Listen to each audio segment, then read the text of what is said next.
नमस्कार मित्रों, स्वागत है आपका अपने शो में जिसका नाम है रहस्यमयी रोचक कहानियां की आज की इस एपिसोड में। और मैं हूं आपका होस्ट दोस्त रहस्यराज। कुछ कहानियां बस कहानियां नहीं होती, वो लौटती हैं जैसे अधूरी आत्माएं जो इंसाफ की तलाश में समय की सीमाओं को तोड़ देती हैं।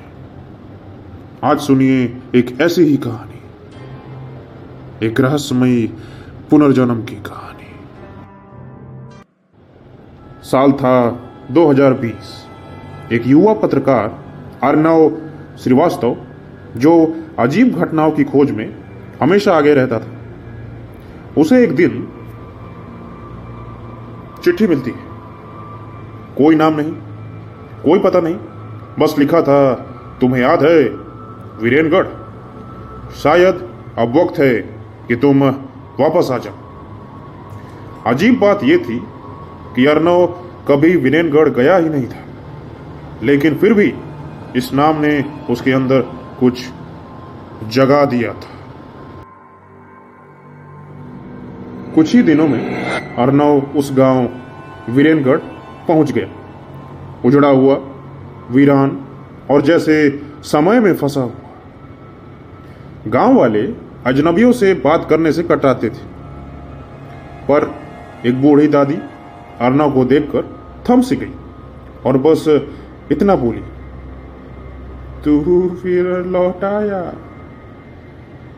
उस रात हवेली की ओर बढ़ते हुए हवा में अजीब सी ठंडक थी और फिर अर्णव को एक चीख सुनाई थी। अर्णव के सपनों में एक नाम बार बार गूंजता था, अनीता, अनीता। जली हुई हवेली, राख से सनी हुई चूड़ियां और दीवारों पर लिखा था, तू फिर लौट आया। गांव की एक पुरानी किताब से अर्णव को पता चलता है कि 70 साल पहले हवेली के मालिक के बेटे रणधीर और हवेली की ही एक नौकरानी अनीता में प्रेम था। समाज ने इस रिश्ते को गुनाह बना दिया था और अनीता को उसी हवेली के तहखाने में जिंदा जला दिया गया था। उसी रात अर्णव तहखाने में गया। राख में उसे वही सनी हुई चूड़ियां मिली और एक जली हुई मांग टीका भी।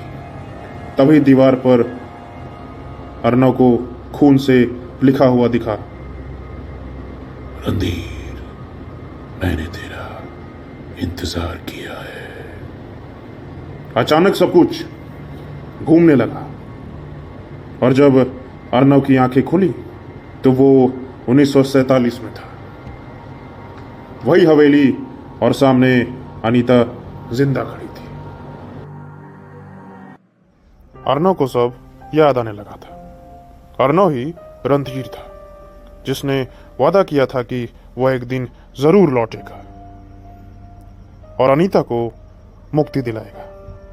हवेली तोड़ी गई, अनीता की आत्मा को मुक्ति मिली, पर जब अर्णव वहां से जाने लगा तो हवेली की टूटी दीवार पर एक आखिरी संदेश उभरा, अब मैं मुक्त हूं, अगली जिंदगी में मिलेंगे शायद और भी डरावनी कहानी में। प्यार कभी नहीं मरता और ना ही कभी कोई कहानियां अधूरी रहती हैं। वो लौटती हैं हर बार, बस पहचानने वाला होना चाहिए।